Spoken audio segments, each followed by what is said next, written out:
Chandler Gilbert will get possession. So talking to Coach Scott Smith, he talked about the difficulties of playing the Division I schools because of their ability to recruit and get more players from different avenues, whereas here locally, the Chandler Gilberts of the world, that you've got your sample base right around your varying zip code. So they know it's a challenge, and what you like about this team last year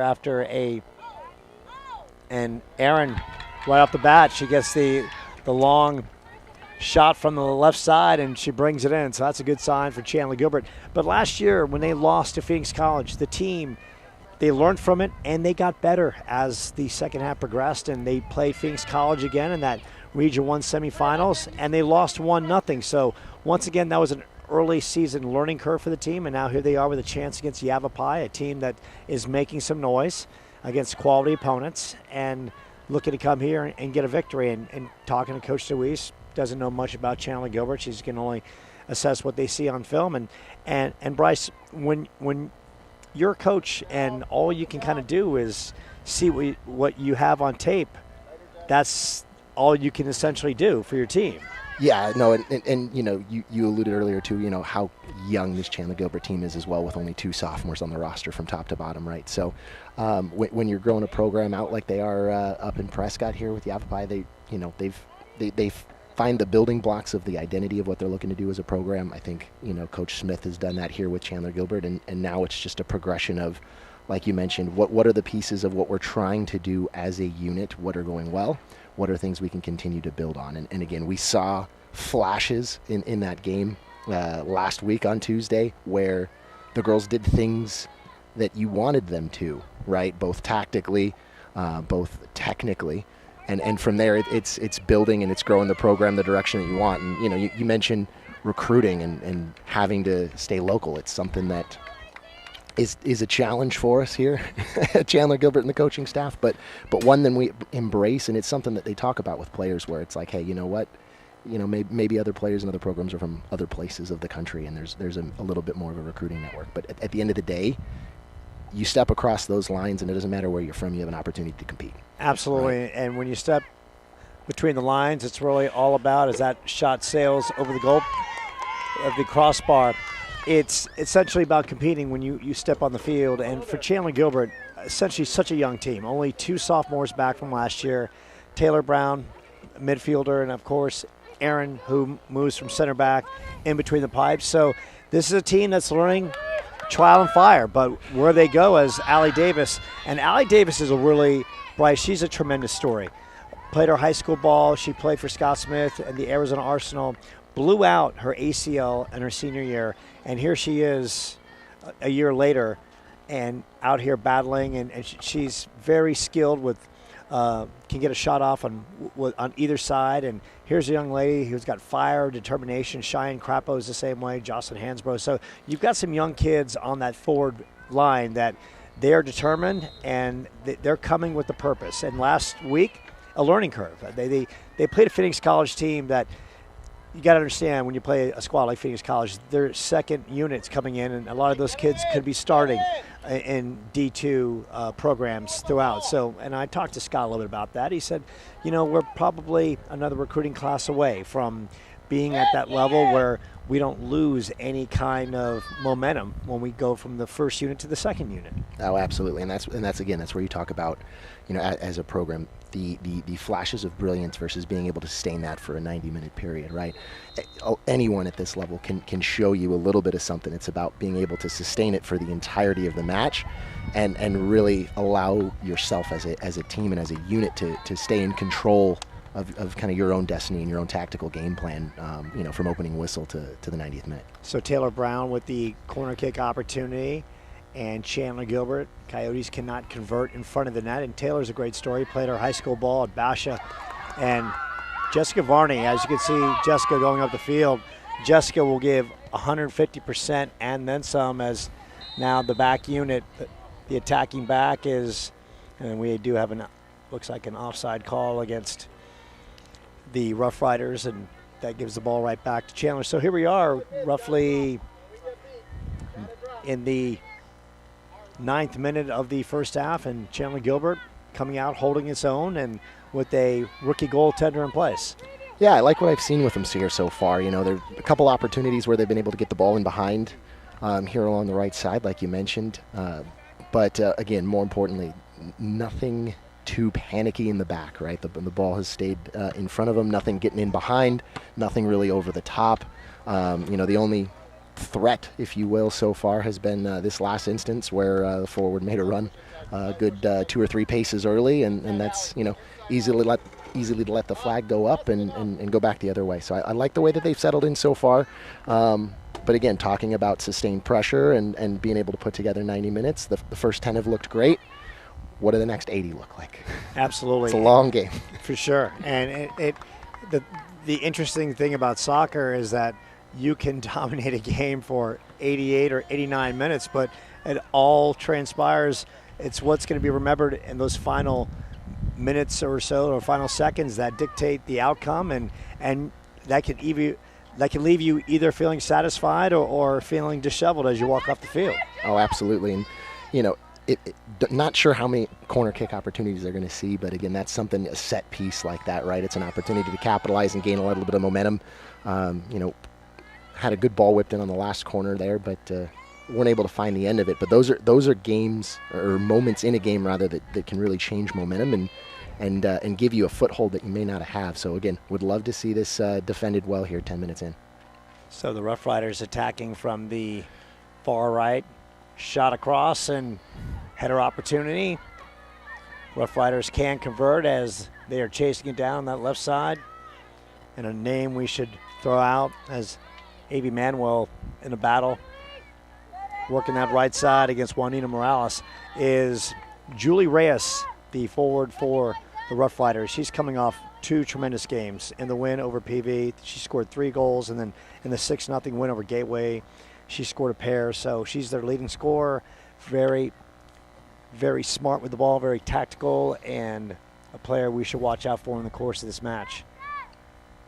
Throw in opportunity, and Taylor will just clear it out, knock it out front.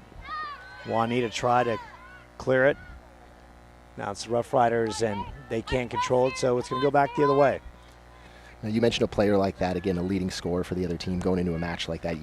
You want to keep things simple, right? Keep the game in front of you, not to try to let her get in behind. It's when you're turned around, you're running against your own goal, and she's got the opportunity to have her ball at her feet and dribble at you when problems can happen. So it'll be interesting to see how they can keep her in front, force her to have to do something truly special from a deeper spot in the field rather than allowing her to get in behind and create some danger that way. Allie Davis and Juanita Morales lead the Chandler Gilbert assault with 3 goals apiece, as that header can't be executed by the Roughriders. So a good defensive start by Chandler Gilbert. They've held their own in the attacking back, and with the move by Aaron Holt is now the goaltender, with Samantha Hogg out with an injury, and Juanita with an opportunity coming up the middle of the field. And Juanita is a young lady who played her high school ball at Tempe High, as Allie Davis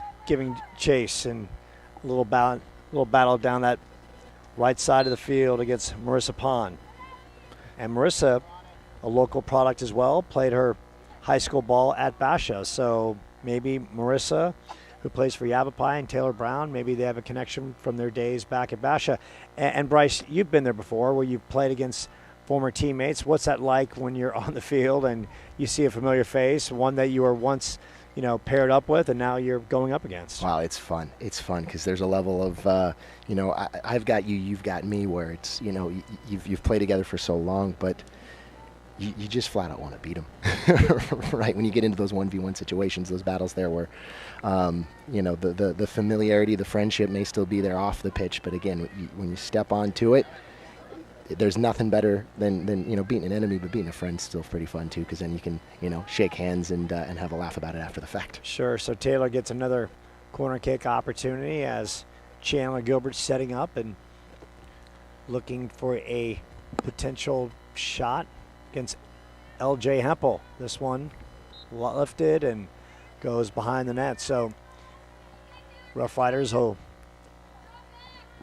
have an opportunity to clear it out. But it's good to see Chandler Gilbert making some noise and getting some corner kick opportunities and letting A.J. Hempel and the Roughriders know that this is not going to be an easy walk in the park right here in the East Valley. No, I would love to see, obviously, a little bit better delivery there, just to, again, if you don't create a goal-scoring opportunity immediately off of the corner kick, but just to put some pressure on the defense, force them to have to work a little bit. Coming up that left side is Javia Colbert. Colbert against Aguilar Alvarez. Knocked back down to Emma Young. Emma Young. Young shoots it, and that is blocked up front. Aguilar Alvarez working it, trying to clear it. Great job getting it past midfield, but the Roughriders get it right back, and now they look to control the pace, working up that left side. Coming up, Ava Manuel. So Chandler Gilbert going back and forth and showing some determination on that back end. Yeah, and it's clear when they win possession what the idea is, right? Allie Davis has plenty of pace. You mentioned, obviously, the injury last year, senior year in high school, but definitely has the wheels back and ready to run. So looking to exploit a little bit of a speed advantage here on the right attacking side, left defensive side of Yavapai. We got some determination as well. Corinne Noose, who is a defensive force for Chandler Gilbert. When I first came out, I introduced myself, and she said, "Can you pronounce my name?" So I gave it a couple shots and got the first name right. And then Noose took me 2 times, and then after that I nailed it, and we were all good. And now we're close buddies, and she's inviting me over for Thanksgiving dinner. So we are, the connections made early with some of the ladies are great. I mean, a lot of spirited girls out here that want to win and along the way want to have some fun as well. Oh, heck of a bunch. And again, you mentioned some of that kind of family mindset, that camaraderie that they have. You even see it on their Fun Friday practice themes that they have that they post on their Instagram account, right, where they've got different themes. Maybe it's a neon night or something like that at practices. They definitely enjoy themselves out there. So an opportunity for the Roughriders on the far side of the field.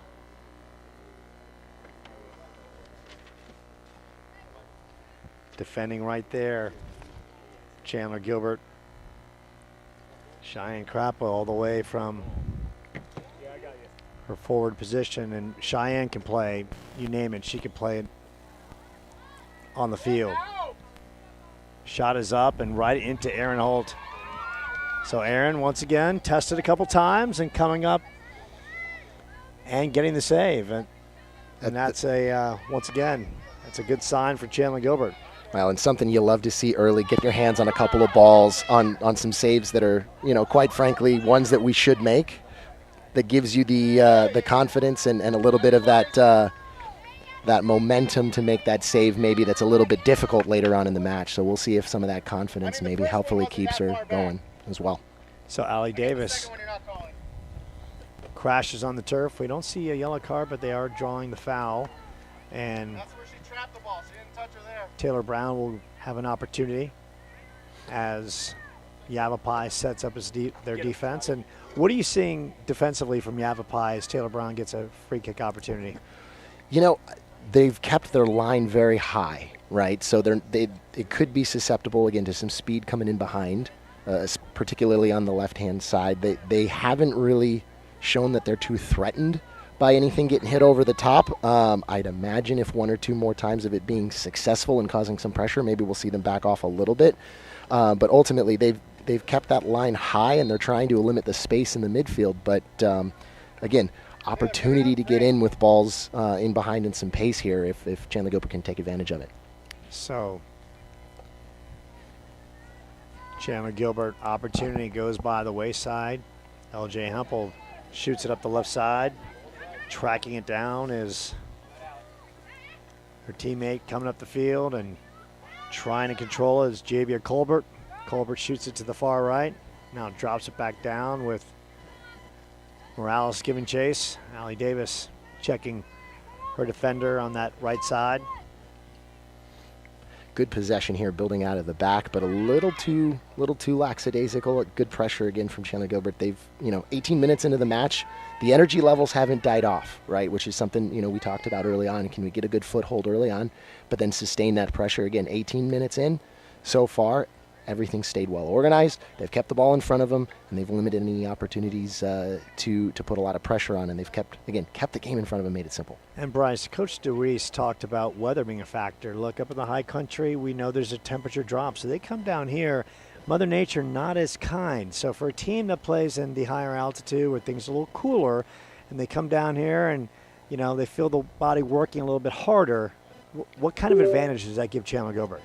Absolutely. I mean, the heat plays a factor. I mean, anytime you go and you play against schools either up north or California or other parts of the country, it's a distinct advantage if you're not used to being in it every single day. And again, this women's team trains in the middle of the heat almost every single day. So it's something that they're used to. It's not anything unusual. And again, it can take a toll on you a bit mentally, where there's plays that you'll want to make or passes that you'll want to make as a player that you maybe just don't see as quickly as you normally would because fatigue starts to set in, again, both physically and mentally. So we are seeing some physicality as Jessica Varney hits the turf, and bodies are definitely flying, and that was after Allie Davis just hit the turf a short time ago. And on the giving end of that was Jayla Colbert out of Las Vegas Southwest Career and Technical Academy. So these two teams, which see each other once a year, of course, Yavapai plays in D1 and Chandler Gilbert plays in D2. Both sides are showing that it's more than just a soccer game. It's a statement game between two programs that play in the different regions of the state. And regardless of division, both teams are coming out here with a purpose and a determination. And coming up for the Roughriders, crossing pass, and that one is in. The shot is good. And the shot courtesy of Sierra Webby, a forward out of Goodyear, Australia Foothills. A good crossing pass, and needs to say, Sierra Webby took advantage and knocks it home. Yeah, not a lot the goalkeeper's going to do from that range, especially when it's tucked into the corner like that. Again, that all started from a bit of, again, we were talking about fatigue, a pass that maybe could have been made in midfield, a little bit of space being given, tighter marking could have maybe removed that threat a little further up the field, and then when one player has to cover for another, sets off a chain reaction, and ultimately you've got a forward in front of goal unmarked. Came in the 20th minute. So now if you're Chandler Gilbert, you're Coach Scott Smith, you've seen the opposing team come in your house, and now you're down 1-0 after the loss last week to Phoenix College. How do you want to see your team respond? Maybe not so much, maybe, of course, you're looking for a goal, but in what other ways can this team respond? I mean, leading up to that opportunity, there hasn't really been anything that Yavapai has created that's scared or threatened the back line that much. Again, for me, that's just more of a mismark in midfield that created the opportunity. So my message is, hey, look, stick to what we've been doing the first 20 minutes. It's been good. I would say Chandler Gilbert have created a little bit more of the half chances with some set pieces. Start to take advantage of the things that are there and in front of us. Come the Roughriders again, centering shot, and Jessica Varney with a great header knocks it away, and a good hustle play by Varney getting back. So it'll be another opportunity for the Roughriders from the corner. and again, I talked about it earlier, but set pieces, right? One goal in, a little bit of pressure here. Can Chandler Gilbert defend the set piece well, maybe get on a counter? But again, stop the bleeding a little bit from a pressure standpoint. And Webby, and that one goes over the crossbar. So Sierra Webby has been a factor in the last several minutes. She scored on the great crossing pass, and then right there set up her teammate, and that one point blank in front of Aaron Holt just went over the crossbar. So right now, Chandler Gilbert in a little bit of a dangerous territory where now they have to respond and get the ball on the other side of the field and work A.J. Hempel and let Hempel know that she's going to have to work on a hot day here in Chandler Gilbert. Yeah, bullet dodged on that one. It's one that, quite frankly, you'd expect the striker to do a little bit better with and double their tally there, make it 2-0. But, again, wipe the sweat off the brow. We're going into the water break halfway through the first half where, again, could have been two. Could have been two, but again, for me, if I'm in the huddle there, speaking to the players, it's, hey, let's take advantage of the chances that we've had, right? I believe there have been 3 corner kicks for Chandler Gilbert and a free kick in a very dangerous area, and quite frankly, only one of the crosses that have been played in have produced any bit of danger. Everything else has been a bit wasteful, right? Again, when you're playing against a team that you know can put up a lot of goals, and also coming off a shutout in their last match, can defend pretty well also, you have to take advantage of the opportunities that are put in front of you. And again, just poor deliveries is something that at this level you can't have when there's going to be a limited amount of maybe 5-6 chances that you even create in a match to begin with. So the only goal in this one was a great crossing pass from Paola Carrillo to Sierra Webby, and that is the difference in this one right now, 1-0. So Chandler Gilbert with a rookie goaltender in place. They've held their own, and right now, offensively, haven't had a lot of opportunities. We've seen some from the corner. What do you want to see from the forwards? Allie Davis and, of course, Cheyenne Crapo. And Cheyenne Crapo is a young lady from Eastmark, scored 35 goals last year. Allie, so explosive, can knock the ball from either side. But the chances are limited. How do they get the offense on track where they get some more opportunities? Yeah, no, it's been pretty evident they've been looking to get Allie in behind here on the right side and use a little bit of her pace. But that's really all we've seen so far. So for me, I want to see them be a little bit more varied in the attack, not so one-dimensional, right? You've seen their central striker come back into midfield, try to receive some balls to her feet, almost like a false 9, and try to retain some of the possession there. But I'd like to see them maybe knock the ball around 2-3 passes, force multiple Yavapai players to have to defend rather than simply route one every time, right? When the Coyotes have connected 3, 4, 5 passes, some spaces have opened up in midfield for them to then be able to create a few more dangerous passes in behind, right? A couple of times, especially the one leading to the free kick, was the result of 3 or 4 connected passes that made a ball through to Allie a little bit more easy on that right side, something that she could find her way into with the run and actually attack the back four, as opposed to, you know, a little bit more of the hit it and hope that we've seen a little bit more frequently than we'd like. And then on the defensive side, on the attacking back, and we've seen the Roughriders make some noise here in the last 5 minutes or so. How does Chandler Gilbert tighten some things up to make those chances limited? Absolutely.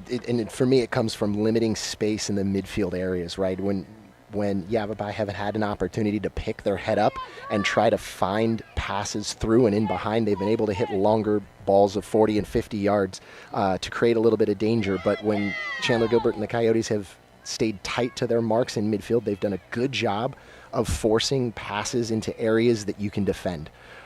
Again, perfect example here, great defending there to force the throw. On some other opportunities, they've allowed some space, and when she has time in those areas, she can pick her head up and whip a ball into a dangerous area, and that's when you're stuck defending a little bit more frantically and a little less controlled. And Bryce, when you talk about, we're talking tight body on body instead of giving space, which we've seen with the Roughriders on the other side and the tight defensive tactics on Allie Davis and so forth. So now it's the Roughriders on that far left corner, and they knock it back down, trying to set it up, and it be a clear-out opportunity for Chandler Gilbert. Perfect example there, right? That's an errant cross that goes out for a goal kick, completely harmless in its delivery, and that comes from good, solid defensive pressure, staying tight to your mark and not allowing her to get into space, pick her head up, and find an easy ball. So good defending there. Again, You like seeing it now 2 minutes out of the break. Maybe a little bit of a collective breath has been taken, and we can get back into the match a little bit. So Mother Nature not being kind, triple digits for sure. Bryce, he has the strength of 10 men. He's wearing a black men's soccer shirt. So if I feel 102 right now, Bryce is feeling a $115 or $120, and he's not breaking a sweat whatsoever. So he's a soccer man, quite hydrated, and ready to call this one like a champ. Hey, you know what? If they're out there sprinting for 90 minutes, I can sit in a black polo and try to find a little bit of what they are on the pitch. Because yes, it is a warm one. There is absolutely no breeze, so the sun is just stagnant on us here. Our good man calling this one, Darren Moore of the AR1, Josh Walker of the AR2, and Gulshan Majidi at center. So that is the 3 goals. Three referees as ball snuck in. Another one got in for the Roughriders. Yeah, ball struck to the near post. Goalkeeper looked like she thought it was going wide, and maybe a little bit of the inexperience setting in there as it crept inside the near post. I think maybe even kissed the near post on the way in. But again, we talk about time and space. If you allow a forward of that ability, time and space inside your own 18, oftentimes bad things happen. It looks like Marissa Pond, number 17, young lady from Basha High, gets the credit for the goal. So now it's a 2-0 Yavapai lead, as this is a team that we've talked about. They're coming off really impressive victories. They beat Pima, ranked 15th, 2-1. Blank Gateway 6-0, and just absolutely obliterated PV 17-0. So here they are with a 2-0 lead, and Coach DeWeese talked about her team feeling good, feeling confident, and so far with the purpose, they've built a 2-0 lead. Now it's an opportunity for Chandler Gilbert, and we've seen rare opportunities, but Jessica Varney on the throw-in, dumping it down to Cheyenne Crapo, and this is all about space. Crapo tries to turn inside and fighting away, and Varney's there, and it's the Roughriders taking it away. Yeah, the next 5 minutes are going to be important for the Coyotes. Again, get your foothold back in the game. That's a bit of an unfortunate one to give up there to double the lead, but can you regain the composure? Can you get back into the game? Again, instances like that where that Coyote attack pittered out a little bit, I'd like to see a little bit more movement on the ball, a little more movement off of the ball as well. Try to find some passes rather than, again, it was 1v2, trying to create something individually as opposed to maybe knocking it around a little bit and not having to go back to defending right away. Get your foothold into the game a little bit. Knock it around. Force them to defend. So 2-0, the Roughriders with the lead. First one, a well-placed goal, a great crossing, Carrillo to Sierra Webb, and that one, just a short time ago, just snuck right in. Call that in about the 25th minute. Aguilar Alvarez tries to clear that out, and the Roughriders try to keep it in their offensive zone. Allie Davis coming back, and Davis in a battle with Marissa Pond. And Allie whiffs, and Aguilar Alvarez trying to feed Varney up that right side, and Varney tries to clear it out up the field, and Cheyenne Crapo. Now Allie Davis is on the field. Allie getting up slowly, and Allie's hit the turf a couple times in this one, and she's felt the physicality of Yavapai, and she's coming up a little banged up, but on her feet and going to catch a breather. Yeah, non-contact. I think that one. Hopefully, one where again hit the trainer's table. They've got, as they do at most soccer matches, the magic spray. We'll get her back out there hopefully soon. Megan Holt now in for Chandler Gilbert, and so we've seen Yavapai be very physical in this one. And Bryce, you've seen your share of Chandler Gilbert teams face Division I teams, and is there at times maybe a different level of physicality that the D1 teams play, and maybe at sometimes maybe a different speed and skill set as well. Well, there's definitely elements of the game where certain players, depending on their type, right, invite contact or enjoy the physical nature of it, right? I know, players I've coached in the past have always, made comments around, hey, if I didn't want contact, I'd run track. But there are pieces to it, and it's a type of player and it's a mindset that as a coach that sometimes you look for in a player, depending on the style of play, is you want, particularly either in your midfield or along your back four, players that aren't afraid to get in and mix it up a little bit, and again, maybe looking for the contact a little bit more, because ultimately there's things that you can do with that that'll work to your advantage, that are within the laws of the game, and part of what make the game fun. So Morales giving LJ Hempel an up close and personal look just a short time ago, and now a little midfield battle ensues, and that gets knocked out of bounds, and the Roughriders will throw it in. Closing in on about the 28th minute in this first half. That's moved rather quickly. 2-0 lead by the Roughriders, and Chandler Gilbert coming into this one. Samantha Hogg out with injury, so Chandler Gilbert pressed between the pipes. So, I mean, overall she's done well. The back line has looked organized. Obviously, we mentioned that earlier, where being a center back, you can see it. You can kind of dictate the troops a little bit, keep things organized, keep things structured. I think overall it's been good. But again, we talk about the difference a lot of times between victories and results that you don't want are those moments of lapses in either mental judgment or physical judgment, where things can come back to hurt you. And ultimately, it's been two instances or two mistakes that have happened in various parts of the pitch that have been punished. Otherwise, it's been a pretty clean first half hour. And Marissa Pond, the product of Basha, working up that left side. Karen News coming up. Morales working it to Cheyenne Crapo. Crapo sees the ball knocked up the field by the Roughriders. Megan Holt in that middle of the field. Some body contact, some hooking going on. And that was kind of clear as Megan locked the arm around the waist. Yeah, you could tell she was a little frustrated. She knew first touch let her down a little bit there. Possession probably should have been kept, but wasn't going to allow a counterattack going the other way out of it. Commit the foul, get it bodies behind the ball, and force them to go through all 11 players instead of maybe being a little bit more dangerous on the counter there. Good crowd on hand on the other side of the field, which is shaded. We are beamed right at Mother Nature. I've got the sunshades on so I can handle it. I've got 10 layers of sunblock to stop any kind of pending sun rays and any kind of pending alien invasion. So I'm good there. And needless to say, we play on as Chandler Gilbert looking to get some offense going. As Carlos Santana would say, it's a hot one, like 7 inches from the midday sun. Absolutely. And I can hear Carlos in the background somewhere, ringing that guitar.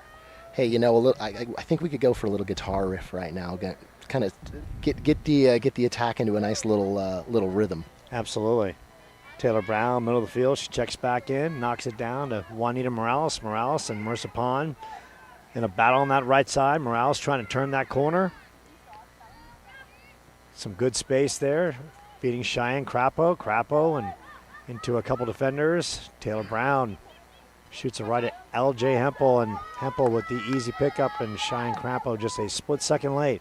But a good sequence for Chandler Gilbert. They got some spacing, and Morales found Brown. Brown tried to feed Crapo, and just a hair out of her zip code. No, but still made some noise. Yeah, no, a lot of the positive things going forward have been through Morales here, whether she's been in the middle of the field or now isolated here on the right-hand side. Crafty on the ball and does a good job including her attacking partners into the final third. I'd like to see them find her in a couple more spaces, maybe run off her, create some opportunities out of it. Aaron Holt shoots it up the field, and Roughriders controlling on that left side. Jessica Varney And Varney is one of those players, should give you 150% and then some. Freshman from ALA Queen Creek in the Southeast Valley. Between that and Castile has been a really good feeder for this Chandler Gilbert program.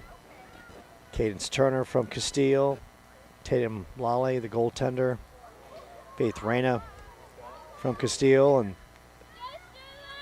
Chandler Gilbert trying to clear it out, and a shot from that left side, and a good quality boot by Ava Manuel that just goes wide. Bit of an unorthodox save initially, but kept it out. Again, we talk about confidence builders for individuals maybe playing in a different position. Hopefully keeping that one out allows her to build a little bit on that and keep it at 2. Taylor Brown shooting it up the field as Emily Greska now in. Greska played her high school ball at Perry High. Did not play her senior year. Very excited to be part of this program, and ball gets knocked back into the attacking back of Chandler Gilbert.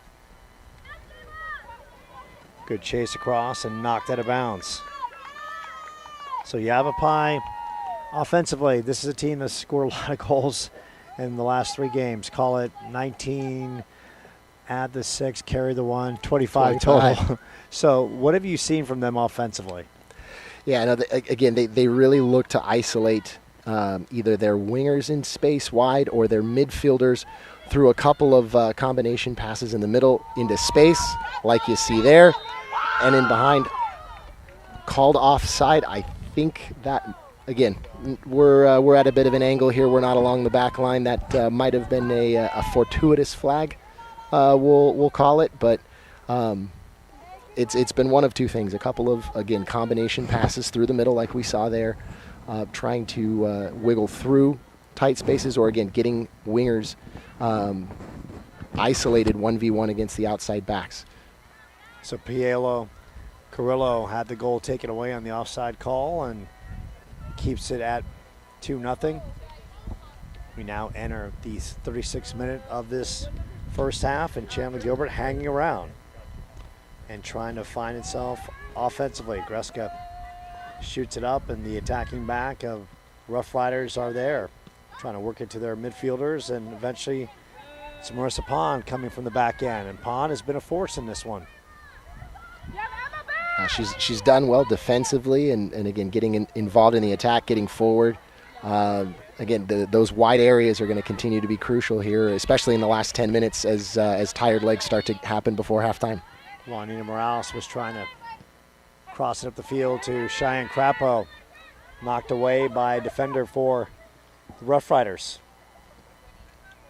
Again, we go back to being a little predictable, right? Offensively, the ball's found Morales, and then from there it's, hey, can we hit a ball in behind? I'd love to see, again, it's a lot easier to run when you have the ball rather than having to chase someone else with it.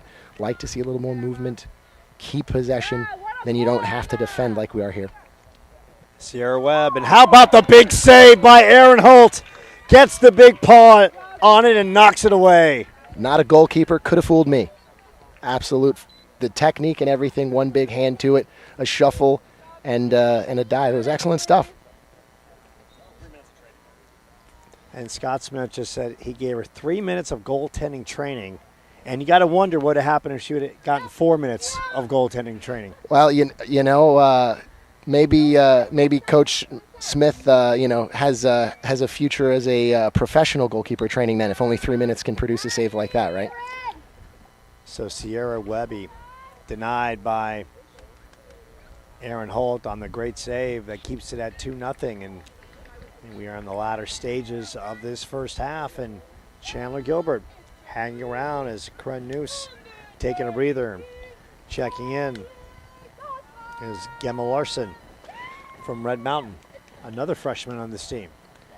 And again, last 7.5 minutes roughly here. If I'm the Coyotes, again, you have to keep the number at 2. And if you can create an opportunity to get one back and make this a 2-1 game before halftime, you feel really good about where you're at. Just with everything that has happened the first 45 minutes.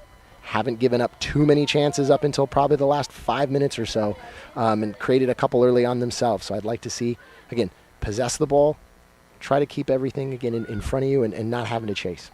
Cheyenne Crapo has been kept in check. Now Taylor Brown. Little pooch down the field for Juanita Morales. And the Roughriders doing a nice job in the back end, getting back quickly, and sometimes not one, but two defenders there in plenty of time. Gemma Larson takes a tumble, and coming up that left side is Cami Prito. Works to the middle field. And Faith Reyna try to clear it out. Reyna knocks it right into an attacking forward of the Roughriders. Again, we go back to being a little predictable, right? The left-sided center back kind of had that one read prior to it. Yes, the left back was beaten with the ball over the top. Morales in at the right wing in behind. However, the center back saw it coming, probably 2 touches in advance, slid over, and again, that's ultimately at this level easy for a center back to be able to pick off and send the other way. Faith Reyna knocking up the field. Crapple, and there's a little physicality right there, knocked down, and the refs don't call it. And that was a clear shove by Dylan Ramirez, and the Roughriders playing on, and Aguilar Alvarez on a good body-to-body by Jessica Varney. So we've seen some physicality from Yavapai, and if you're Chandler Gilbert, you know the game is being called loose by the referees. Do you just have to try to, and that shot is up and wide, do you have to try to match the physicality in this one? Because we've seen Ramirez right there clearly got away with the shove, and the referees let them play on. Yeah, you know, every official is going to let a game play out the way that they want to. That's kind of one of the beauties of the game itself is again, some referees like calling a little tighter, some allow for a little bit more contact, which when you're, again, at this level and you're 30 minutes or so plus into a match, you know what you're going to get, you know what you're not going to get, and you have to put yourself in situations to succeed. So again, smaller players, I'd like to see you make 1 or 2 touches, get off the ball, get it back. You avoid a lot of that physicality, and bigger players that are maybe a little bit better with the body, knocking you off the ball. Emma Young shoots the corner kick long, and Chandler Gilbert in the 40th minute of this first half looking to make some noise and go into the half with some positive momentum. Still a very tight game, only down 2-0. They've really held their own. Offensive opportunities have been very limited. Some corner opportunities early, could not capitalize. LJ Hempel, the goaltender for the Roughriders, has had a very easy day between the pipes. And good hustle by Juanita Morales coming back. Yeah, Yavapai's starting to allow their left back to get forward a little bit, allowing her to join in and try to allow some pressure. I wonder if that's maybe tactically, because a lot of the movement for Chandler Gilbert has been on their right side. If maybe, hey, let's send our left back forward a little bit for their right, force the right side to defend, maybe neutralize a little bit of the only threat that we've seen out of the Coyotes off of the bat. And again, it seems to be working. That left center back is pinched over and kind of covered the space in behind. And again, it's been a good 15 minutes or so since Chandler Gilbert's put a lot of continuous attacking pressure together out of it. Allie Davis tried to find Cheyenne Crapo on the crossing route. Aguilar Alvarez tries to knock it in midfield, but it's the Roughriders taking control. Coming up that left side, and the shot across, and knocked away. Good hustle play on the attacking back. Ashley Farr, and just out of the reach of Morales there. I like the defending. It's better there. It's organized. Yes, we had a 1v1 situation on the right side. However, pressure stayed tight, forced a difficult ball. In the end, easy interception to make as a center back with a cross that's not really necessarily to anyone. Marking's been a little bit better since that second goal's been conceded. So let's give some credit on that back. And that was Gemma Larson, not Ashley Farr. And on that clear out just a minute or so ago. Roughriders making a lot of noise, really controlling the tempo in this last 5-6 minutes. Working that right side, looking for a potential shot from that right side. And it's Chandler Gilbert with under 3 minutes left in this first half. Again, 2:20 and counting. Play it safe the last couple minutes here. Again, go in where we are. Don't allow anything else. I get numbers behind the ball here. Try to keep things tight going into the second 45. Jessica Varney giving chase. Good move by the Roughriders. Shot across. Shot from the left side. Sierra Webb was giving chase. Now shot from the right. And that is in. The Roughriders score again. And we talk about continued pressure. That third goal is just an example of that. Maybe, again, a couple of miscommunications, opportunities for the ball to have been cleared out of the defensive third. But again, call it tired legs, call it tired minds, but just unable to get it away. When you've built and built and built that consistent pressure, eventually sometimes the dam will crack and break. And again, a shot that, without the deflection, probably an easy save. We're looking at 2-0 still, but again, when you're consistently creating a little bit of that push, ultimately you can get some cracks back there defensively, and that's what unfortunately that happened. And got to regroup. Give the goal to Riley Kunker, number 33. So it's now 3-0 as we close in on 1 minute left in this first half. And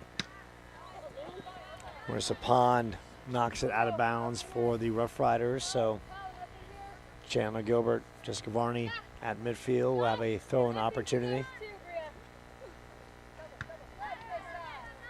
And the Roughriders get the ball right back. So Jessica Varney's been up and down this field. She's logged numerous frequent flyer mileage, trying to keep the Roughriders in chase. And Cheyenne Crapo loses possession. 37 seconds left, and right now, as you mentioned, Bryce, Chandler Gilbert just want to get out of this and regroup at the half. Yeah, absolutely. Again, probably the last 15 minutes, you saw, Yavapai really kind of put their stamp on the gameplay a little bit more the way that they wanted to, as opposed to, quite frankly, the first 25 minutes, which may have favored the Coyotes or been a little bit more neutral as far as possession and areas on the pitch where the ball spent the most of its time. Another opportunity, and Faith Reyna there on the back end with the clear out. Varney, and that's going to do it. And the first half is in the books. Chandler Gilbert with Aaron Holt, a rookie goalkeeper between the pipes. They allow a goal from Sierra Webb, Marissa Pond in the 25th minute, and Riley Kunker. Just a short time ago, and it's the Roughriders with a 3-0 lead as Coach Scott Smith and the ladies will regroup. We'll take a short time out. More to come from Chandler Gilbert. It's a doubleheader. The women and the men's taking on Yavapai, making the trip down from Prescott on a hot day here in the Southeast Valley. Stick and stay right here on the Chandler Gilbert Sports Network.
Joe Pequeno, joined by men's assistant coach Bryce Johnson, and the scoring as we look at the first half.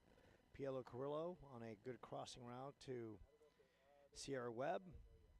Second goal was Carrillo again feeding Julie Reyes, and then it was Riley Kunker from about, call it 20 yards out, beating Aaron Holt. And Aaron Holt is center back by position, thrown into the line of fire because of the injuries to the Chandler Gilbert starting goaltender and Samantha Hogg, and she's just doing the best she possibly can right now. Yeah, you saw one save from her that, quite frankly, I don't know if the starting goalkeeper would have made. That kind of got everybody a little bit riled up. But the second goal, definitely one that you would expect your first string to make. But look, getting forced back there is not fun. Happened to me back in college. I played 45 minutes in the net. Scariest 45 minutes of my life, I can tell you. So look, she's held her own. She's been athletic. I think, again, we talked about it in the opening.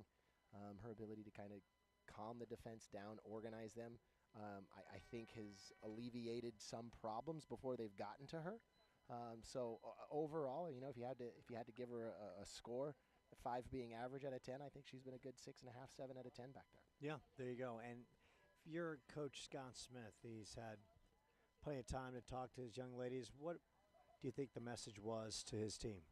I mean, I think you got to focus on some of the positives that happened early on within the first 15, 20 minutes of the match where, quite frankly, it felt like Chandler Gilbert had a little bit more possession of the ball.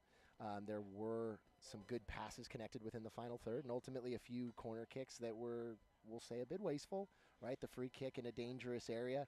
And again, something else we talked about in the opening, right, where some of those half chances that you have on the defense, don't make it easy on them, because if you do, they find their way into the game, and that's what we saw the last 20 minutes. So now Chandler Gilbert looking to jumpstart the offense. LJ Hempel, the starting goaltender, decked in the nuclear pink, has had a relatively easy time between the pipes as they... Yeah, if you get sight of goal, I'd say test her. I mean, again, you haven't really had to see her do anything. There's been maybe 1 or 2 passes that have been in behind that she's come out to carry, one of which maybe bobbled a little bit. I mean, didn't look too overly confident. And again, especially if you have a goalkeeper that's been bored for a larger period of time, the minute you have an opportunity, test her. Especially, again, sun's going down. If you have the ball on that right side of the field, again, we've been looking into it all day so far, so we know how difficult it is to find anything staring straight into the sun. Again, make it hard for her, challenge her, make her make a save. And for the other side, for the Roughriders and head coach Rosie DeWeese, the team has scored a lot of goals here. They've proven themselves with the victory over number 15, Pima, 2-1, beating Gateway 6-0, the 17-0 victory over Paradise Valley, and here they are. What do you think the message was to her squad? I think the message there is just more of the same, right? Again, we talked about how Chandler Gilbert played well in the opening, 20, 25 minutes. For them, again, it's more of the same. It's fine balls to feet like we've seen there, where, again, they can run into spaces and again, make things difficult. Obviously, the second goal, a little bit more of a, expected save you'd have a normal goalkeeper make.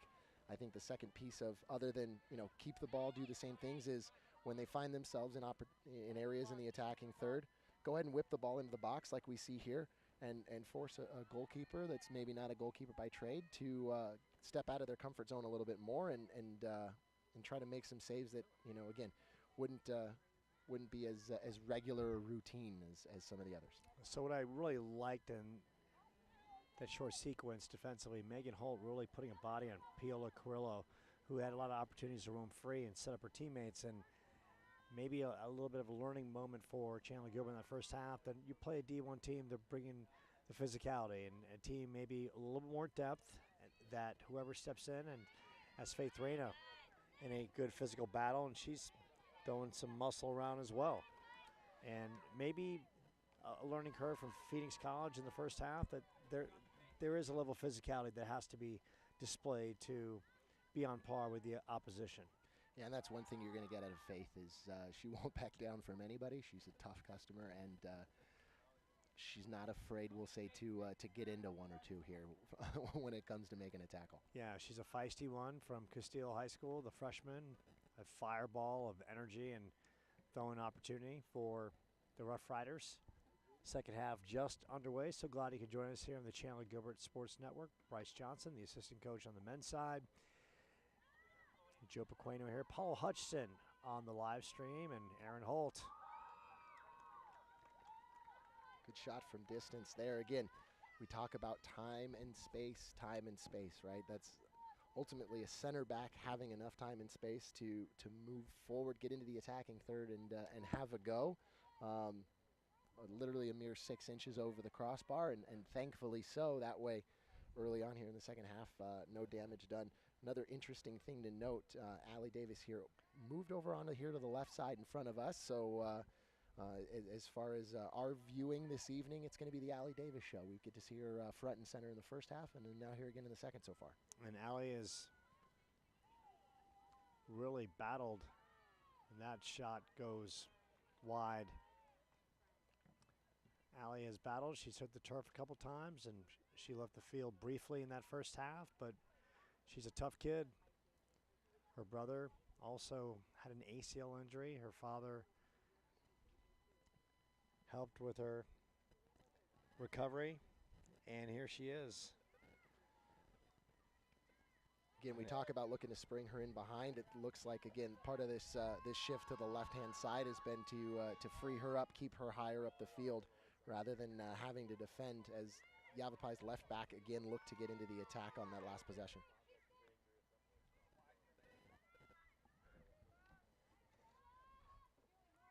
Varney in that middle of the field. Gemma Larson knocks it back down to Varney.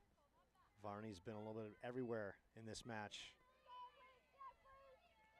Now it's the Roughriders trying to control the tempo and shot that right side.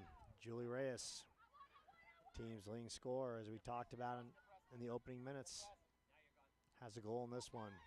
Her last 2 games, she's scored 5 goals, multiple assists. And Sierra Webb, who has scored in this one as well. The 1-2 punch of Reyes and Webb, they've been a force in this one. And if you're Coach DeWeese, that's exactly what you want to see. You want to see your stars come out, set the tone, and build the momentum early in a match and set the tone for the rest of the young players coming in. Yeah, and again, you've already seen it, 5 minutes here into the second half. The majority of the possession's been here down this right-hand side. Ultimately, they want to keep the ball in their playmakers' feet and look to work off of it. And, again, well defended the first 5 minutes so far, but, we talked earlier about the sustained pressure. It'll be interesting to see throughout the half as legs, again, continue to get tired, minds get tired, if the tight marking stays and holds, and again, ultimately a little bit more of a spell of possessions held by the Coyotes. Let's give a little shout out to Dylan Ramirez, the freshman from Peoria.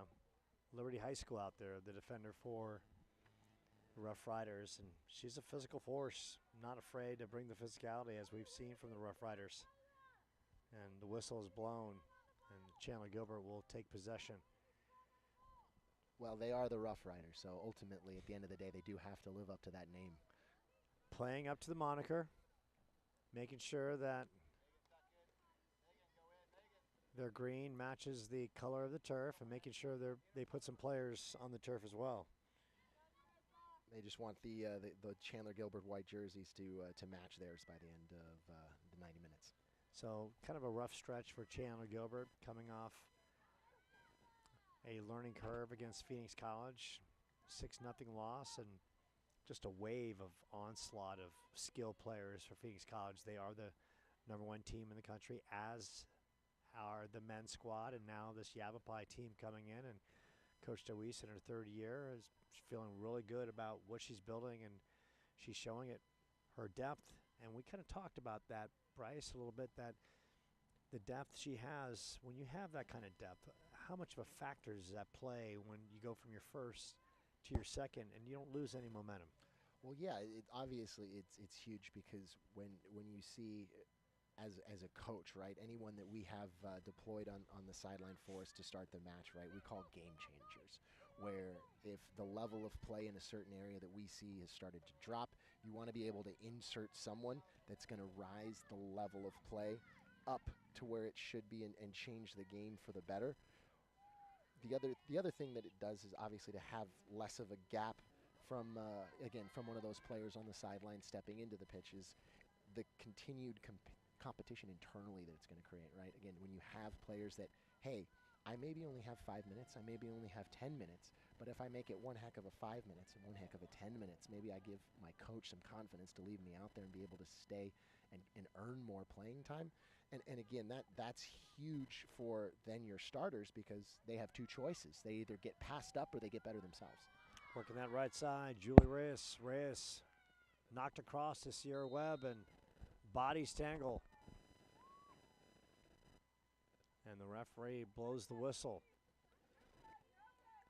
The AR's flag up here on the on this right side. Someone went a little too early. So Chandler Gilbert gets the ball back, and talking to Coach Smith, he says, "Look, Phoenix College talked about their depth. Same here, same situation as they match up against Yavapai." And he says, building that depth will be paramount for the team going into year 3. So they don't lose much going from the first unit to the second unit. And giving that second unit so much confidence when they step in, they know they're just as skilled and pushing the first unit to be better.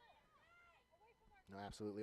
Only 2 sophomores on the roster that we mentioned earlier. So, again, second year is still definitely a building year when you take over a program. The third year is kind of the first one that you would like to start to see some results and some, at least competitive play or at least draws out of some of the tougher matchups that you have throughout the season. And, Coach Smith here has done a good job building a culture of the program, building an expectation with the players of the way that you have to play and the level of compete that is necessary.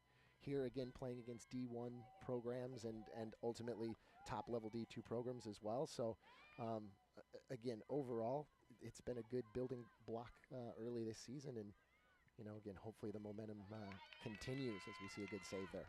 Aaron Holt, point blank, rifle shot and brings it in. Good defensive sequence by Chandler Gilbert on the great shot by Annalise Romero. And we saw some of the skill just right in front of us a short time ago. Julie Reyes on a one-on-one opportunity against Faith Reyna, who's a spark plug. Got it out to Sierra Webb on down that attacking right, and then the crossing over to Pila Carrillo. Then they made it look easy. And when you have that kind of skill set, that also helps. Reyes is an upperclassman. She is a sophomore leader on this team, and Sierra Webb is a freshman, and Carrillo has shown her worth throughout this one, is a freshman as well. So you've got the leadership leading the way, and you got some young blood as well showing their skill and matching a sophomore who's providing that kind of great leadership by scoring and showing the ability, and they're flashing some of their own in their first years. No, absolutely. And again, defensively, it's all about, what areas players like that are going to find the ball no matter the match or the tactics that go out into it. Great save by Aaron Holt on the shot across by Maddie Antonini. And Holt once again. And Holt twice. Denied point blank. Takes one in the gut and fires that off. Again, you talk about what parts of the field do you allow players like that to find possession of the ball, and how hard do you make it for them in areas that are a bit more dangerous. Again, we saw her in time and space there in the attacking third, able to pick her head up, fire a good shot in, but well held by the keeper. First it was Antonini, then Emma Young point blank, and Aaron Holt up for the challenge. And Roughriders right back at it, shot, and Aaron once again denies Emma Young. So Aaron Holt stepping up in his second half. Again, early on, you saw her make an easy save, kind of gather herself, collect one early, and now she's built on that, found herself in the right place at the right time. She's cutting off a couple of angles when she should have, which has been nice to see, and ultimately holding onto the ball when needed. So good to give your back line a little bit of that confidence, hopefully allow them to play with a little bit of freedom now in front of you and try to build forward from there. About to check in the pride of Basha High, and that is Taylor Brown, who is not only a good soccer player, she was a good volleyball player back in her high school days, and very charismatic. You talk to Taylor, fun young lady who's got a lot of charm as Faith Reyna steps out. Faith getting some water with a hard effort, battling out there. Going to be interesting to see the defensive switch there. Who moves over to left back in order to take on the tough responsibility of the night there, and what that does overall to the shift in formation potentially, or again if it's just purely a like for like of new left back in and someone moving over. So the throw in by the Roughriders gives Chandler Gilbert possession. If I'm Reyes and I've got a new defender in front of me, I want to find the ball now, and I want to go at her early and test her out and see what I have in front of me. Sierra Webb and giving chase with Aaron Holt, and Holt knocks it away. Webb was full throttle. Thought she had the opportunity to beat Holt out of the box, and Holt got just enough to knock it away. So Antonini, header, and that one goes wide. Little lack of marking there at the back post. 3 green jerseys without anyone to contend.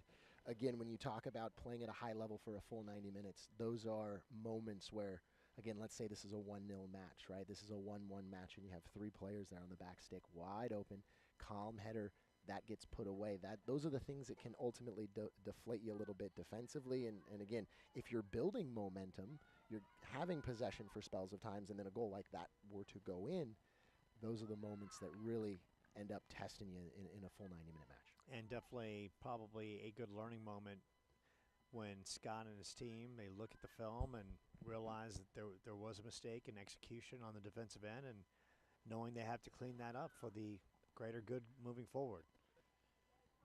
That's a sprints moment as a coach. you count how many free headers inside the 6, and you know, the on the line at the next practice, maybe that number hopefully doesn't continue to go up after moments like that. And Bryce, it's also it's a learning moment, but it's also, correct me if I'm wrong, it's a moment where you want your players ultimately to have their IQ of the game to be going up, and realizing that they have to be in a better position to put a body on a body, and making sure they're checking their opposition and the player they're supposed to be taking care of. Oh, absolutely. And again, players at this level, I mean, every one of these girls on either side of the ball right now, they know what's expected of them in those different moments. I guarantee you every single one of those center backs for the Coyotes understand the responsibility there. But again, when you're 60 minutes into a match, it's been 15 minutes of pressure since the second half began. That's when some of those lapses happen, and that's why when we talk about, as a coach, controlling the game, finding possession, working yourself into a match, if you're consistently chasing and you're consistently having to find answers defensively, ultimately those lapses or those mistakes happen, not because you don't know, because again, any player at this level understands exactly what the job is in those moments, but it's a overall mental and physical fatigue that sets in when you're ultimately facing a tough opponent. And right now the defense has really had to work hard in this second half, as the Roughriders have really fatigue that sets in when you're ultimately facing a tough opponent. Of the net, clearly you see a Chandler Gilbert team doing its best, but taxed right now defensively. The Roughriders have a little bit of a quicker pace. They're getting that quicker step, and right now you're hoping that the offense can have some good sequences here to take a little pressure off and give the defense just a chance to catch a breath. Yeah, absolutely. And Emily Grexa here coming in to the game. It'd be interesting to see what she does to kind of change the game, right? We talk about game changers coming in off the bench. Looks like a sub in the midfield. I'd love to see, again, if that's specifically where she's going to end up, what she does to kind of help find the game, alleviate some of that pressure. Again, find the ball as a midfielder. Step on it once, step on it twice, move it around a little bit, and again, like you said, allow your back four to breathe a minute, not have to chase the game a little bit, and ultimately work their way further up the pitch and make their life a bit easier. And Erin Holt, she gave up 3 goals in the first half. She's been tested numerous times in the second frame, and she's stepped up. She's played even better in this second half after a wave of an assault on her in this second frame, and she's held her own. Yeah, that 6.5 halftime rating, I think, is up to about a 7.5, maybe even an 8 at this point. So the Roughriders about to check in some new personnel. Cami Prito about to check in, as well as, you know, the hair is in the way. And make that number 18, and that's Aid Bonner. Bonner out of Avondale. Went to Millennium High as well. She's a Tiger. Cam Prito is from El Paso, Texas. Silva Health Magnet. So this Yavapai team, just like how we see with Arizona Western and Eastern Arizona, picking up players from different parts of the country. They have the ability to do so, and that works to their advantage. Absolutely. And we have a player down for Chandler Gilbert, and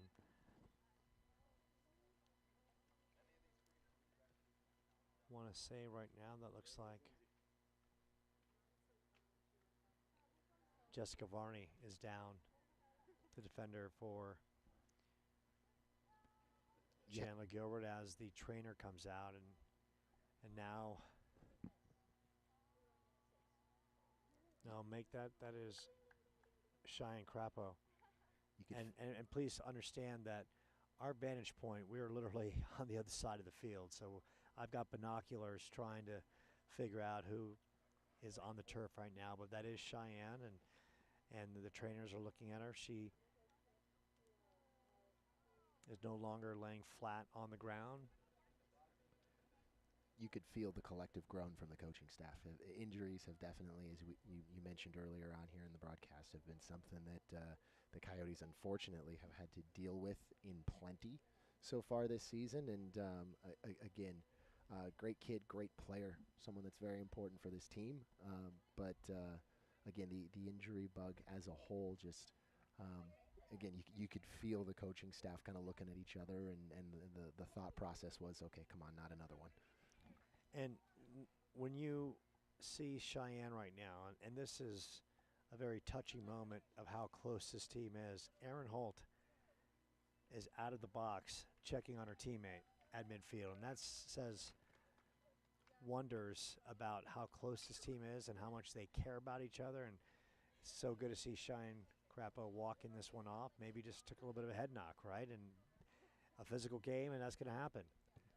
Yeah, and ultimately, they again 3-0, still game to be decided. I think again, your goalkeeper as a center back previously, again, still a leader on the field, and you can tell that she's with the pace that she got to midfield. I think they'd love to have her back there at center back, but ultimately they know they're in a battle, and you could see the intent of that from the Chandler Gilbert goalkeeper now of hey, let's rally, let's get going. Let's get back to live action. Cheyenne is fine. She worked her way back to the Chandler Gilbert bench. Taylor Brown on the free kick. Juanita Morales tried to head it forward. Julie Reyes, nice move up the field. Megan Holt giving chase. Holt, as well as Corinne Noose. Reyes showing the skill set out to Sierra Webb. Webb, the talented freshman, trying to turn the corner. Shoots it over that left side, looking for Emma Young. Now it's Chandler Gilbert. Morales trying to get in a good position. Aguilar Alvarez. Allie Davis trying to beat Antonini. And good effort as LJ Hempel has to track it down, but a good sequence. Signs of life. 2 different instances there. You saw a central midfield player come over and help a defender that had held an attacker up. Again, We talk about Julie Reyes and how dangerous she's been in this match so far. She got stood up by the left back, and you had a center midfielder coming over to make a tackle. So, again, defense by committee. You get numbers behind the ball, you win it, and then, again, going the other way, the key to that move forward was there were 2 or 3 passes connected prior to the ball trying to be played in behind and nearly created an opportunity out of it. So, again, win it, keep it, then get us forward. Again, that's the recipe for continued success, because when they've done it, they've started to get in behind and been a little dangerous. And that success has led to the defense getting a little bit of a breather in the back end, because previously in that little 10-minute sequence, the defense was on its heels and Aaron Holt was taking shot after shot. So it's good to see the offense come to life as we close in on 25 minutes left in this second half. The sun has set. We can actually see the other side of the field. Both men's squads have worked their way. Yavapai in the far right corner. And your shades are off. You were looking good with the shades, I got to tell you. But the shades were on for one reason. I couldn't see the field. People don't understand that the sun is directly heading west, so we're on the east side of the field, so the sun is directly right in our vision when this one starts. So now it's the other way around, as Roughriders passing opportunity, and that's trickles out of bounds. Yeah, no tears left to cry staring into the sun there. Yeah. Been fully wiped away.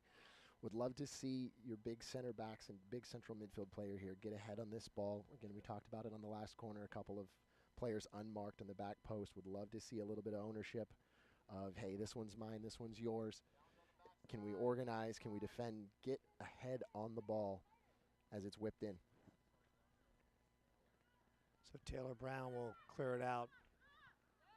Much better defensively there. Emily Greska giving chase.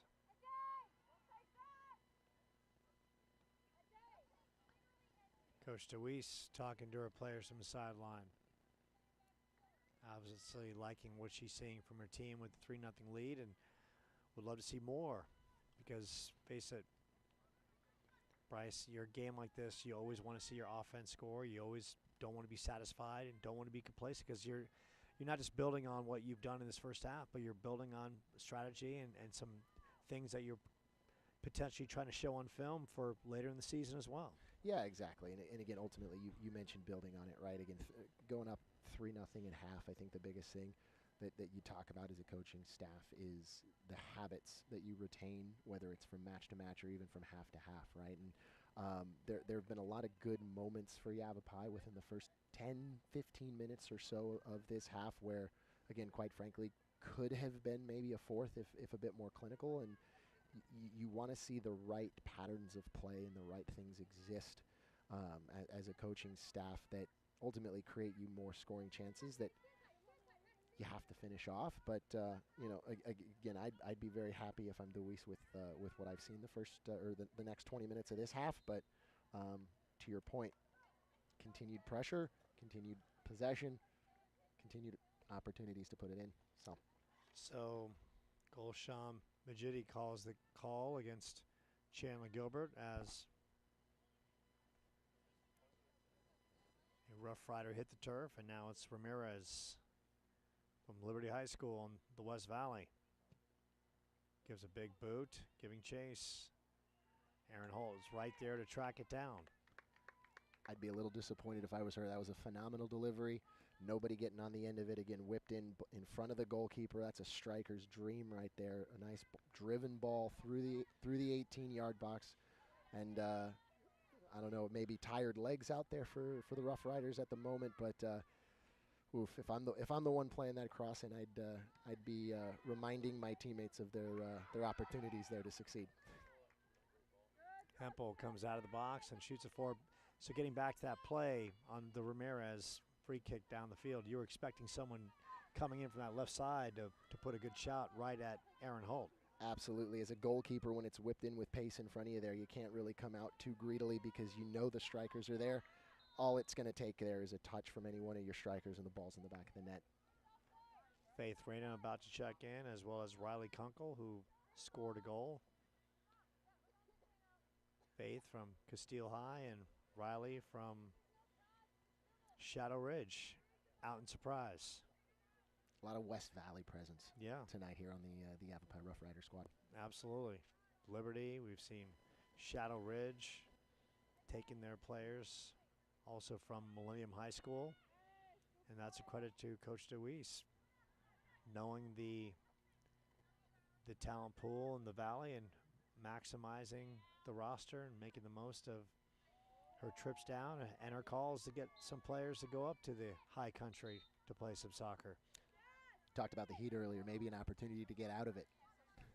Absolutely. At least for the first couple months of the season. It does get chilly there in the evening towards the end of the year. I am a big fan of Prescott. The downtown area is a nice little area. It's got some really good restaurants, and we are at a water break, and Chandler Gilbert about to head to their sidelines, and the score's not indicative of how they would like it, but they've really held their own in this second half.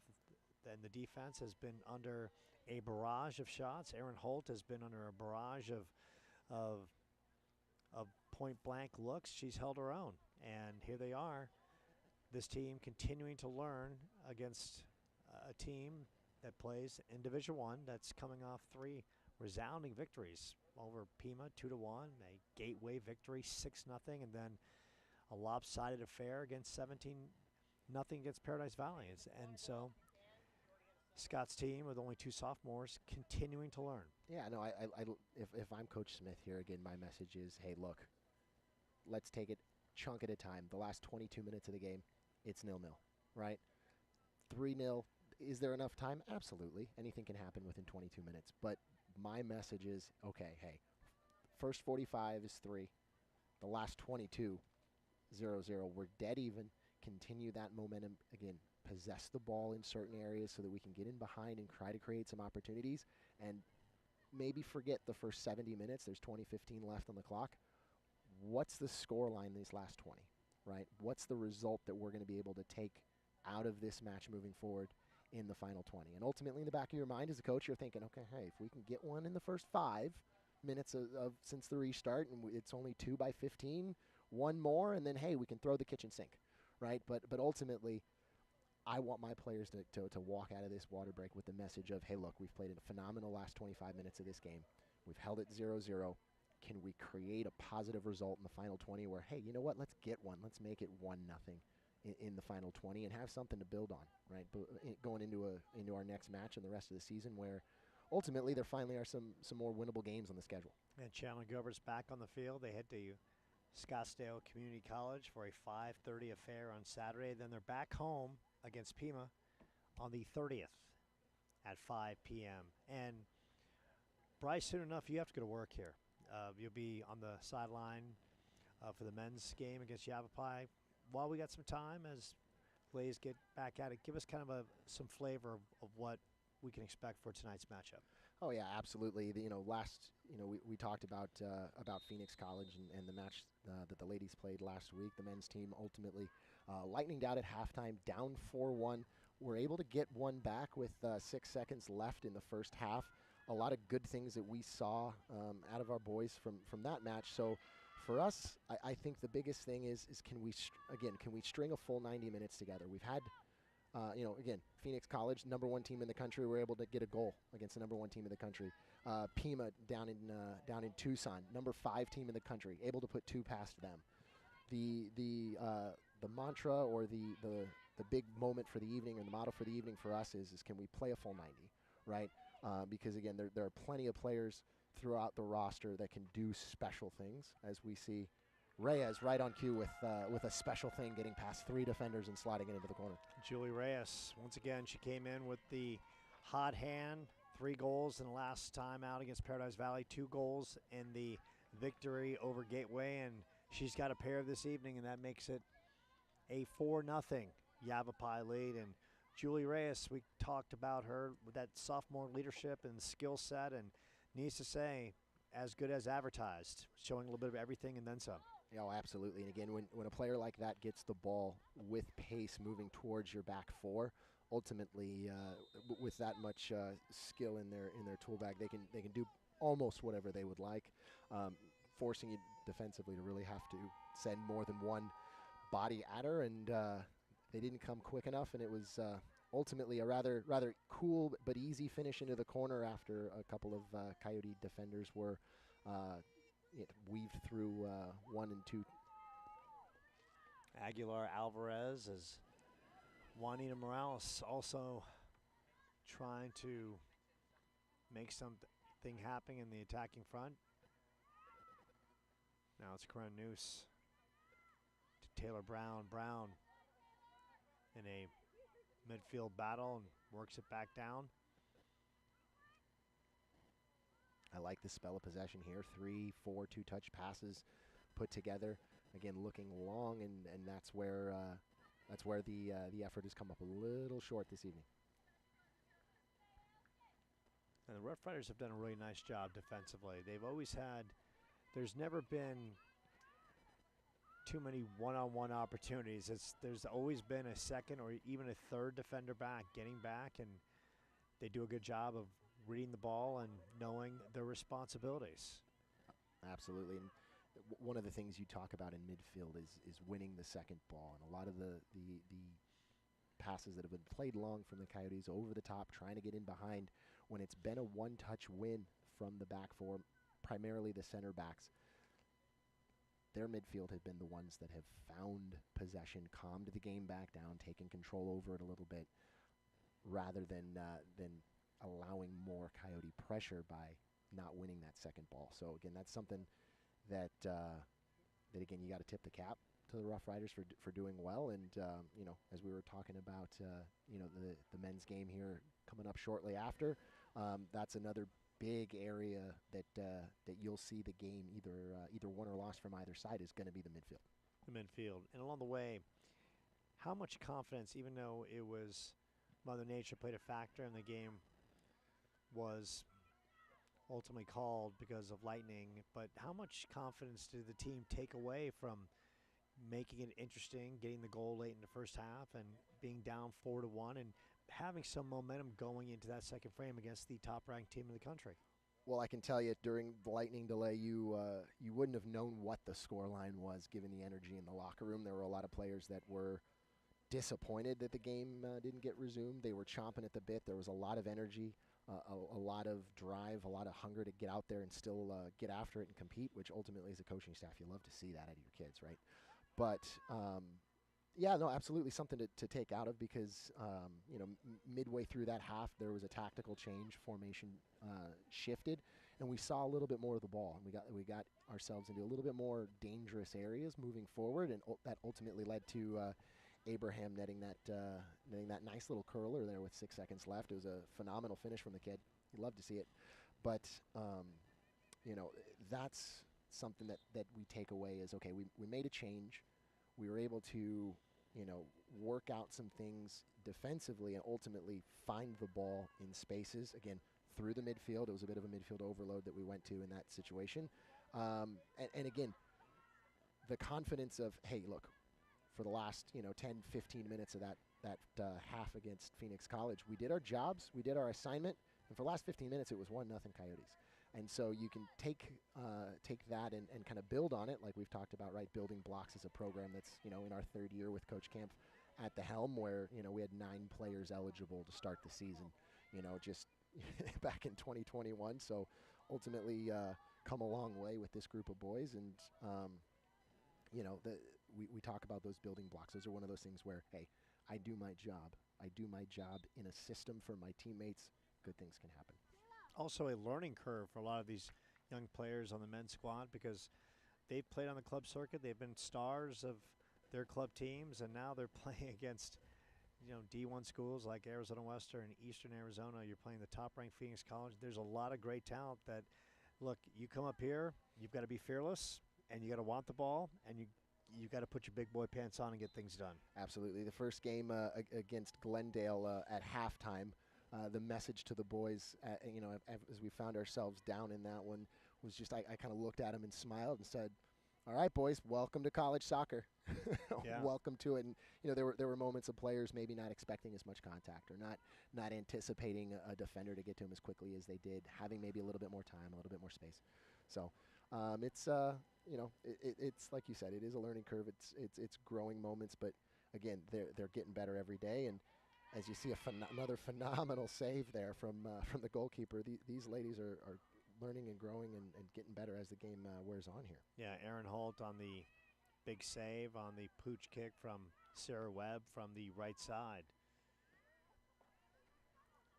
And also, you kind of talked about the men, and maybe that is kind of the same factor for the women as well, that they've had to look. This is a very young roster. They've had to learn to up their game. You play against top-ranked Phoenix College. You're taking on a very skilled Yavapai team, and hard losses to Arizona Western and Eastern Arizona as well. And along the way, those games, you'd rather have them early in the season, so you can learn and build from it. That way, the back end, you've been through the battles, and now you've got to up your game as that shot goes wide over the crossbar. So they've had, just like the men, the schedule for both teams have been very challenging. It's a gauntlet to start, absolutely. And again, for these ladies, I think the biggest thing, and we talked about earlier, is especially as freshmen, is the injury bug, right? I mean, you look down over to the bench right now and you see how many white jerseys are still available to find the matches versus gray practice T-shirts of players that again, having seen them practice a handful of times myself, I mean, there's a lot of talent, there's a lot of ability, there's a lot of physicality and skill over there, just unable to suit up tonight. And so again, you never enjoy a defeat, and again, there's still 13 minutes. Anything can happen in the beautiful game of soccer, but you have to find those winning moments and those successes to be able to say, okay, hey, here's the things that we've done well. Here are the areas that are exactly what we want as a coaching staff. And then now, again, rather than a 5-minute spell or a 10-minute spell, can we turn that into 15? Can we turn that into 20? Can we turn it into 25? And again, be able to, whether you're calling roster slot 1 or roster slot 18 or 19, however many you're dressed, being able to know that every player you throw out there as we get another substitution is going to be able to fit into the system, fit into the game plan, and ultimately be a game changer, like we like to talk about. Ariana Hessinger checking in, a freshman from Skyline, with an opportunity to get some work in and show what she can do. And if you're Coach DeWeese right now, you're closing in the final 12 minutes of this one. How long do you keep your stars like Julie Reyes and Sierra Webb on the field? For me now, when you found the fourth one, I think that's probably a sign of an ability to get some more minutes, maybe for some of your freshmen, that you want to build some confidence. Ultimately, when you're playing in one of the toughest junior college conferences in the country, right? If you don't have players firing all cylinders at the end of the year that come off your bench, you're not going to win, right? So final 12 minutes of game time against obviously a good opponent in Chandler Gilbert, maybe an opportunity to get some players that don't have as much time on the field the opportunity to learn a little, grow a little, get better, and get themselves worked into the season. Shot from the left side, and that is over the crossbar. So we saw Antonini, Aaron Holt with a save there, and then a shot goes over the crossbar. So this Roughriders team making the bus ride down from the 17. Not that far of a bus ride, call it hour 30, depending on the traffic, of course. The 17 can be a bear. I've always thought that between Phoenix and Vegas, there should be one straight shot, one highway, and you don't have to go through these small towns and just make it easy. But I guess we're not there in technology yet to quite figure that out. But needless to say, I digress. It's a very simple ride from Prescott, so they make the hour 20, hour 30-minute trip, and they've done what they've had to do. They've come, their stars have played big, and they've really controlled it with their attacking forwards, and their back end has seen limited work, but give players like Dylan Ramirez out of Liberty High, who's been a force, and she's physical, she's tough, and we've seen Yavapai bring some physicality as well. Yeah, I know, it's been very workmanlike out of the back. I mean, again, perfect example of it there.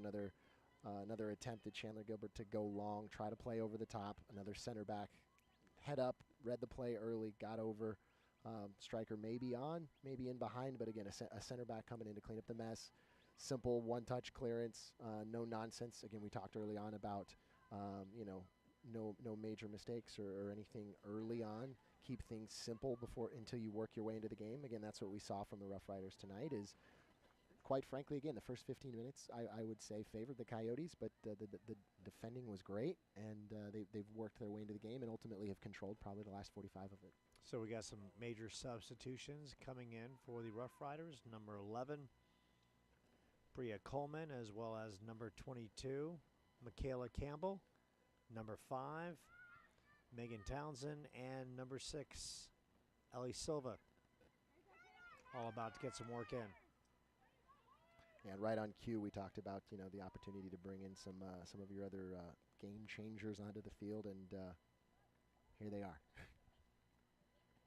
Some new faces about to show what they can do, and that one hits off the top of the crossbar. So even in the final 10 minutes, we are getting some moments that keep you entrenched in this one. Yeah, Addie Bonner, who came on about halfway through the second half here, did not hesitate, and quite frankly, the moment she hit it, I kind of took a look at it thinking that's probably going to look like a postage stamp in the top corner, but fortunately for the Coyotes, found the crossbar. Backup goalie looked like she was going to go in, Navarrete, and that still might be an opportunity there. Another shot heading toward Aaron Holt, and she'll take the one-hop opportunity. Easy gather there. Again, we talk about one of the free kick opportunities for Yavapai early on, where it lacked a striker flashing through the near post. That's another ball that ultimately played in from a dangerous area and into a dangerous area. A simple runner to the near post, and again, maybe putting up another tally on the board. Okay, so on September 30th, that's a Saturday, will you be able to join me on the telecast? I'm going to put some pressure on, because now you got a fan base. They're going to be like, you were great out there.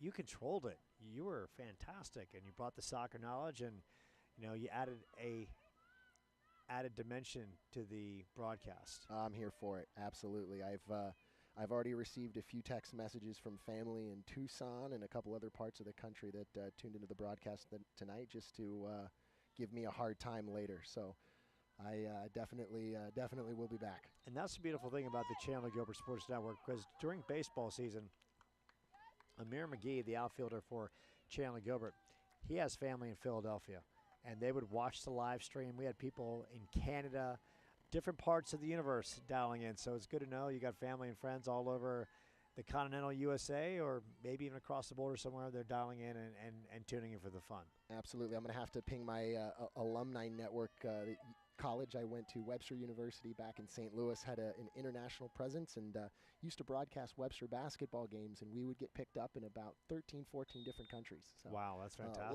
lot of fun. Again, the Chandler Gilbert family has been even better ever since very grateful to have been a part of it so far, but they've opened their arms and their hearts to us, and again, I know I speak for Coach Camp as well. We're just so excited to be a part of the program here. And that speaks volumes of the vision of Russ Luce, the AD, who's just sitting a couple of feet away from us, and what he's trying to do and what he's trying to build to give the program exposure and give these young athletes exposure, because it's not just putting the stream on, it's about the next level coaches and other college coaches out there watching and getting a glimpse, and what they might see on tape might mean the difference between these young athletes getting the next shot to continue their athletic career at a different institution. Oh, absolutely. You love to be able to put the tape together, not just for your own ability to make adjustments throughout the season, but like you said, for the players. And I was blessed. I had an opportunity to play college soccer, but never once could I say a game of mine was broadcast to anyone else watching. And so, there's no film anywhere, Bryce. No film anywhere. Anywhere. Can we find something somewhere? I'm sure is there an old VHS tape we can dial up somewhere? There's maybe an old stat sheet. I think there's a picture or two of me on Facebook in a uniform looking not even remotely like I do now. I actually look mildly athletic. I know I don't at the moment, but there's got to be some old pictures somewhere of me laying around as proof that it actually did in fact happen. My players, whenever I get to lace up with them at practice, sometimes give me a hard time that they're not sure an old dinosaur like me has ever been out there. So yeah, but then you have to prove them wrong, and you give them a couple moves, and they're like, okay, you had some skill back in the day. I've put one or two past the goalkeeper in last night's session. So yeah, they're aware. Well, my daughter plays on the club softball circuit, and I said, "Look, okay, I've covered, I've played." So, "Oh, you never played," and then I went to like a club picnic one day. They had like a softball home run derby, and I was in the finals, and I was launching balls, and I think Oh yeah. I was launching balls left and right, and she was like, I think she started getting a little respect for the old man. Yeah. She's like, okay, maybe you know what you're talking about just a little bit. It's like the old country song. Not as good as I once was, but I'm as good once as I ever was. I know. Isn't it sad as you get older? You're like, where did that skill go? What happened? I used to be such a good athlete. I used to be so quick, and now it's like you feel the bones brittle getting out of bed at night. Mine left with my second ACL. Was it the right or left? Right leg twice. Wow. The things you do for the love of the game, though. But, yeah. And again, speaking of the love of the game, I mean, last 3.5 minutes, that's what you're playing for at the moment. A little bit of pride. Keep the ball out of your net. Don't let this get any worse.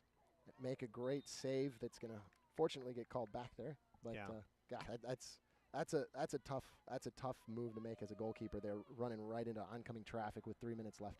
Aaron Holt saw the pooch kick as she came up trying to field it cleanly. It got knocked in, but there was some physicality, and Gulshan Majidi, the center ref, waved it off, and good call. Yeah, those were definitely some center back instincts, trying to come out and win that ball out of the air and be first to it. Aaron's young lady played her high school ball at Ben Franklin. Her sister Megan also on the squad, and a young lady.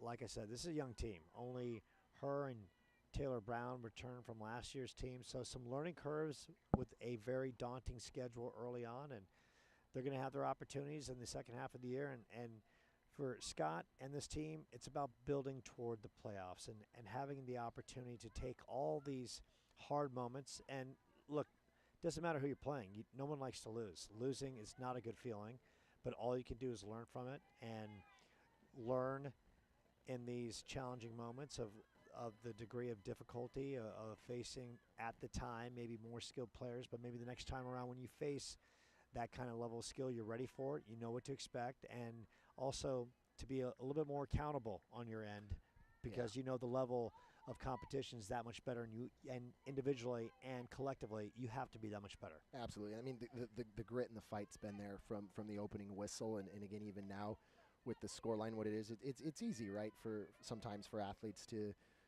see it and say, hey, maybe today's not our day. I'm going to mail it in. We haven't seen a single shred of that as the Coyotes look to bring the ball upfield, knocked out for a throw-in. So let's see if there's a little bit of sustained pressure here that we can put on, get one in. Yeah, Faith late, Reyna. but no, you mentioned. I think the biggest thing moving forward, again, there are a string of winnable games. There's matches that the Coyotes do expect to get results from coming up in the next week or two, and as a staff, you want to see players wearing those gray T-shirts in white jerseys and getting healthy, getting back on the field, being able to contribute. Again, even if it's a 5-minute spell here or a 10-minute spell there, some of those mental mistakes maybe don't happen if you've got fresh legs, fresh minds throughout the 90 minutes. And you said it perfectly when it comes to, hey, tonight maybe not the night for us. Again, a lot of skill in green. Phenomenal effort from the striking core there of the Roughriders, but you can take away the positives that happened here in this match and ultimately build on them. And again, I think for them it really does come with the relief of healthy minds, healthy hearts, and bodies able to play. And Bryce, that being said, when we kind of talk about the collective mindset for the Coyotes moving forward, this young women's squad, how important is it not to linger on the last two losses against very talented teams? We're talking number one Phoenix College. We're talking a Yavapai team that could make some noise in D1 in the playoffs and in the postseason. To not to linger, but to move forward and realize, look, learning curves, difficult schedule, play on, play for the moment, and continue to get better.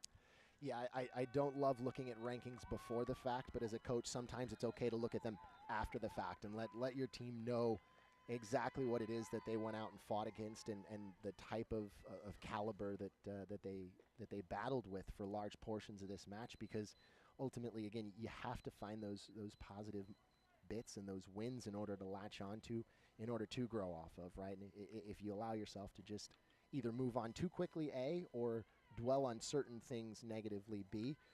That's where matches can be negative for you. But again, this is a heck of a young squad, like we've said multiple times here. 2 sophomores. You keep this group together again for another year. They understand what Coach Smith's trying to do in their system. They have healthy players, healthy bodies that are out there able to contribute. I mean, there's plenty of potential. We talked about, the speed of Valley on the right wing, able to get in behind a handful of times and create some problems.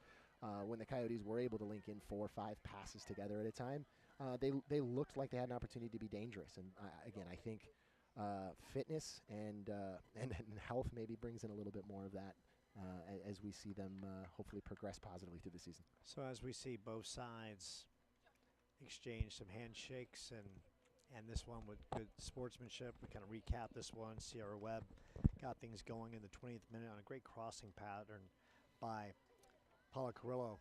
And then short time after that, it was Carrillo again, who was such a factor. And she's a freshman feeding Julie Reyes, and Reyes was just getting started on her day.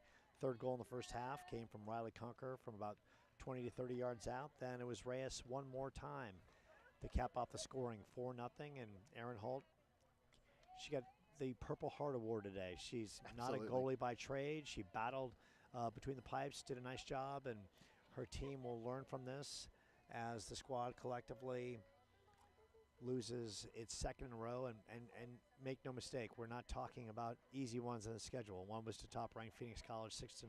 This is 4-0 to Yavapai, a team that won its last 3 games, beating number 15 Pima 2-1, knocking off Gateway 6-0, destroying Paradise Valley 17-0.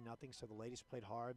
They pretty much collectively owned the first 15-20 minutes before things got a little looser for them. They gave the Roughriders a little bit too much open territory, and the Roughriders capitalized. So it's back to the drawing board for Scott Smith and his team, and they'll go back to work, and it starts Saturday at Scottsdale Community College, and for his team, a couple days to collect themselves, and then they go back to work on Saturday. No, absolutely. And again, you mentioned it. They'll look at the film. They'll see moments where they know they could do better in certain areas of the field. But again, you take the positives away from this one. You speak on them. You notice them, and then you move on, right? This is one where you can analyze the 3 or 5 bits of it and get to the next game on your schedule, which again is a game that you'd love to really see a result out of and get 3 points. So now it's the men's squad. And Bryce, before I let you go, before you head on the sidelines with Zach and the rest of the coaching staff, the team hasn't played since Mother Nature halted the match against Phoenix College, which you trailed 4-1, and now you go back to work against Yavapai. And what does the Coyotes have to do collectively, and what do you see from Yavapai as you're minutes away from getting this one started, about 28 minutes out or so? Yeah, last year in our matchup there in Prescott, we were forced to play down a man thanks to a red card about 12 minutes into the match, so we didn't really get to see fully what Yavapai was looking to do under a new head coach and a new program for themselves, as a unit tactically. But for us, ultimately, we know what we need to do, and taking care of business for a full 90 minutes on our end of it is the most important part. I mean, we have got enough talent on the field and enough athleticism to where if we can control what we can, play our game, our tactic, keep possession, move the ball, and find certain players that we'd like to in areas of space, we know that we can play with anyone in the country, right? And again, we've shown that scoring against Phoenix College, scoring 2 against number 5 ranked Pima. It's a matter of putting together a full 90. And again, for me, that starts in our central midfield.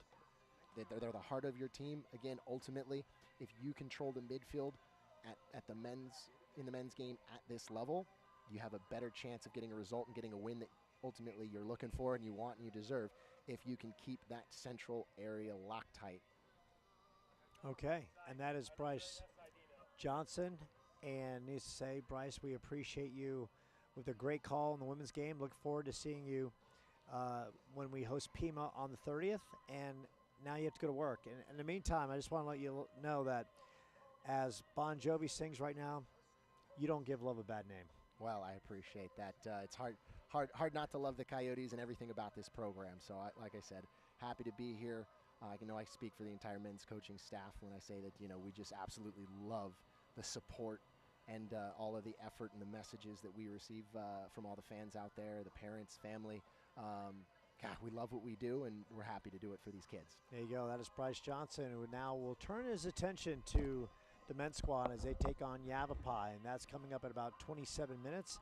Once again, the women lose the opener to Yavapai by the count of 4-0. Scott Smith and his team fighting the injury bug as Aaron Holt moves from center back to goalkeeper and was admirable between the pipes. Just Yavapai, a team that has really come on in the last 4 games, riding a 4-game winning streak, showed its offensive skill with Julie Reyes and Sierra Webb, and they take the 4-0 victory. We'll take a short time out here from Chandler Gilbert. The men's team on the turf in about 25 minutes. Keep it locked, keep it loaded right here on the Chandler Gilbert Sports Network.